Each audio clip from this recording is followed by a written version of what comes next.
It is settled, then. Please excuse me, and enjoy your conversation at your leisure. Thank you for arranging everything for us, Malus. Excuse me, miss. Do you need anything from us? Oh, Hey, Navia's all quiet. This isn't like her at all. I'm sorry that I only came to visit after all this time. After what happened, I didn't know how I was supposed to face the two of you. Ah, if it's about that, there's no need to apologize. After my husband died, Spina di Rosula sent us a lot of mora and support. I understood your guilt and apology to be genuine. But aren't all of those things nothing compared to the loss of Jacques? I can understand the kind of pain that comes with losing a father so needlessly. You don't understand at all. I didn't know how to face you, because I didn't know what I could possibly bring as a consolation gift. I know only the full truth could bring closure to you, and to all of us. I'm sorry. I appreciate the sentiment, but you don't have to carry all that guilt. On the matter regarding my husband, my daughter and I have more or less found our answer already. Would you mind sharing it with me? I really can't believe that my father could ever bring himself to shoot Jacques. I always knew that my husband's money was earned through others' suffering. He told me countless times that if he could turn back the clock, he would never go into the synth business again. He had many regrets, and felt that he took the idea of providing for his family too literally. For the longest time, he thought Mora was everything. So when Mr. Callis came to him with a proposal, he accepted it almost immediately. He tried to be as careful as he could, but even so, he was still found out by the higher-ups. They found out about his betrayal? Papa didn't say that exactly, but Papa did tell me that I should never be ungrateful. Before he left that day, he told me that he had no choice. It was only later that I realized it was his final farewell to the two of us. I don't know that for sure, but you could say that's the conclusion I eventually came to. Which is why I'm the one who should feel guilty. Callis had always taken great care of us, both when he was still alive and after he passed away. Even if he fired the shot that killed my husband, it was likely in self-defense. It is impossible for me to hate him for what he had done. But Mama, why is Papa still the bad guy if he did the right thing? Papa always wanted to be a good man, so why did he have to do a bad thing in the end? Well, things aren't always as they seem. You still feel like your papa was a good man, right? Yeah, Papa was a really good man. The best in the whole world. Then you should hold on to that. If a good man had to do a bad thing, then he must have had his reasons. Regardless of whether he left you a parasol or a sword, he must have done so to give you a better life. Oh. Thank you for everything you've told me. I will definitely find the truth. The current state of things is not something I'm willing to just sit back and accept. Thank you. I'm very grateful to hear this from you. Even though your personality is quite different from your father's, your determination when you speak is really similar. You really think so? That's the first time anyone said that to me.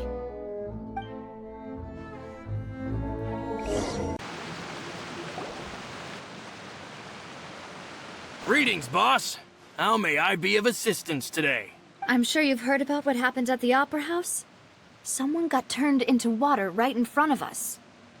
Yeah, I've heard. With something that dramatic, I'm sure journalists will milk it for all it's worth. And it'll be all the talk for the next several weeks. It also reminded me, on the day that the incident happened with my father, it was raining outside, and we found some clothes left at the scene. After my partner here put the dots together for me, I feel like we should try to reopen his case. Can you do me a favor and try to recall what happened that night? Let me think. Mr. Callus was feeling pretty upbeat that day. So he was drinking and bantering away with us at the table. After that, he told us that he wanted to go get some fresh air. So we let him go without thinking much of it.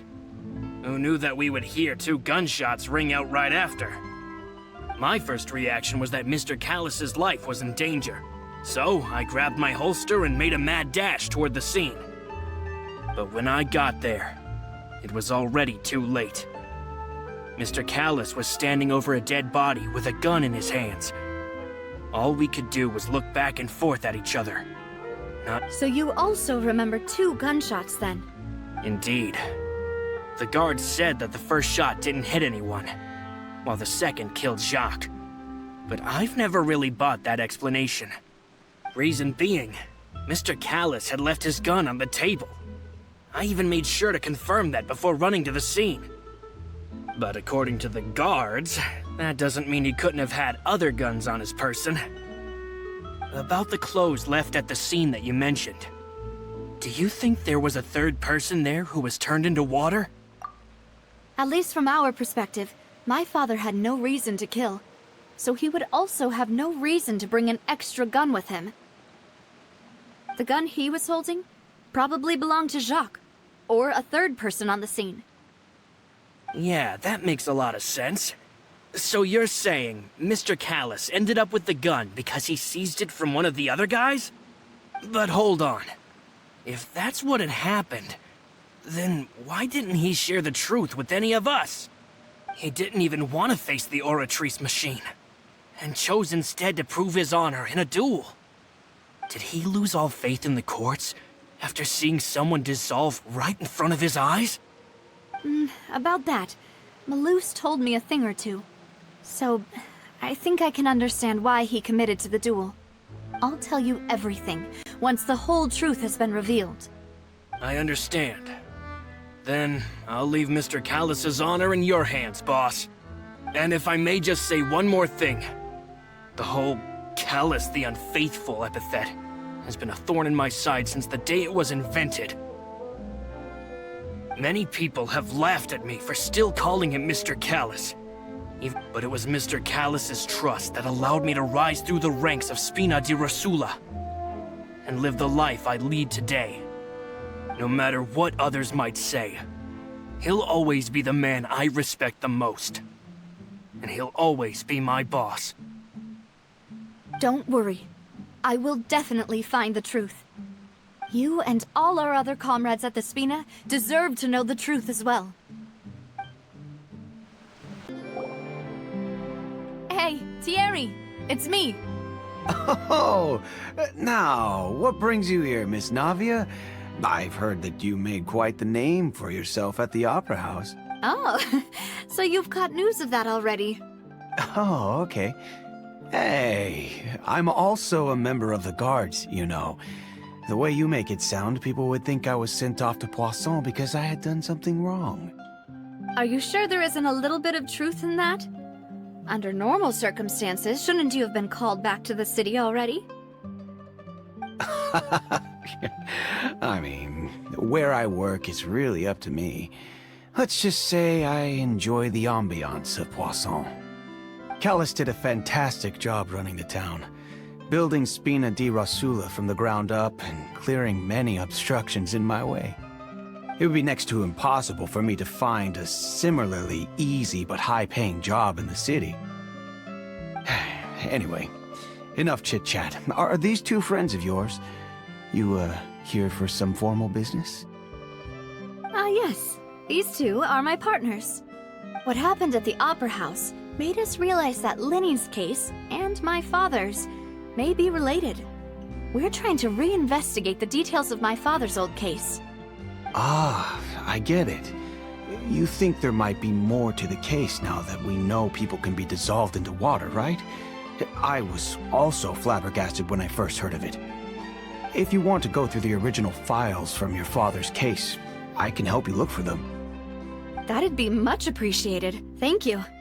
Actually, I have another question. Do you have the authority to dispatch Gardamex? Of course. Without them, I couldn't possibly handle Poisson on my own. Why do you ask? We definitely can't use them to forcefully get more evidence for your father's case. Well, you see, just recently, we were attacked by a horde of unnumbered Gardamex in the city. So, if you hypothetically wanted to do something against me, all you would need to do was get... Then you think too highly of my abilities. Dispatching mecha is very different from controlling them. If I had to make an analogy, when you order a dish, the chef will make it for you. You can ask the chef to cook, but not to massage your shoulders or carry your baggage. If you try to make unreasonable demands, the chef would just think you're out of your mind and ignore you completely. The same goes for me and my Gardamex. Removing a serial number is also not as easy as you might think. There are a lot of complex steps to it, and it's almost impossible to keep it a secret. So I can promise you, those mecha were definitely private units. They're certainly not cheap. So, whoever their owner is must be super rich, powerful, or both. Now that you mention it, though, being in the synth business would definitely be profitable enough to afford this. Oh, then you're officially in the clear, Thierry. Oh, well, thank you for the vote of confidence, Navia. Jokes aside, I'd like to wish you all the best with your investigation. I'll be staying in the city for a little while, so just come find me if you need any support from the guards.